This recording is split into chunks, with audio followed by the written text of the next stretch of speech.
ಮೊದಲು ಸಬ್ಬಕ್ಕಿ ತಗೊಳ್ಳಿ, ಆಮೇಲೆ ಆನಿಯನ್ ಎಲ್ಲ ತಗೊಳ್ಳಿ. ಅದಾದಮೇಲೆ ಸಾಸಿವೆ, ಶೇಂಗಾ, ಆಮೇಲೆ ಜೀರಿಗೆ, ಲೆಮನ್, ಕರಿಬೇವು ಎಲ್ಲನೂ ಮಿಕ್ಸ್ ಮಾಡ್ಕೊಳ್ಳಿ. ಕಾದ ಎಣ್ಣೆಲಿ ಹಾಕ್ಕೋಬೇಕು. ಆಮೇಲೆ ಕರಿಬೇವು ಹಾಕ್ಕೊಳ್ಳಿ. ಈಗ ನಾನು ನೋಡಿ ಎಲ್ಲನೂ ಹಾಕ್ಕೊಂಡೆ ಚೆನ್ನಾಗಿ ಫ್ರೈ ಮಾಡ್ಕೋಬೇಕು. ಅದಾದಮೇಲೆ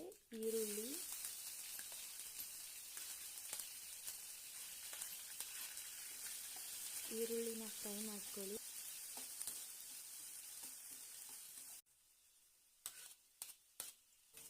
ಮೆಣಸಿನ್ಕಾಯಿ ಹಾಕ್ಕೊಳ್ಳಿ, ಫ್ರೈ ಮಾಡ್ಕೊಳ್ಳಿ. ಆಮೇಲೆ ಟೊಮ್ಯಾಟೊ ಹಾಕಿ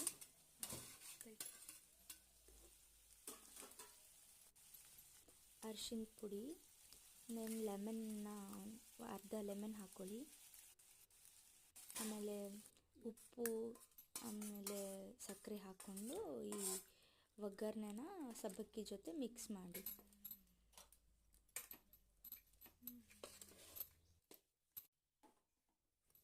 ಒಂದು ಸ್ವಲ್ಪ ಲೋ ಫ್ಲೇಮಲ್ಲಿ ಅದನ್ನ ಮಿಕ್ಸ್ ಮಾಡ್ಕೊಂಡ್ಬಿಡಿ.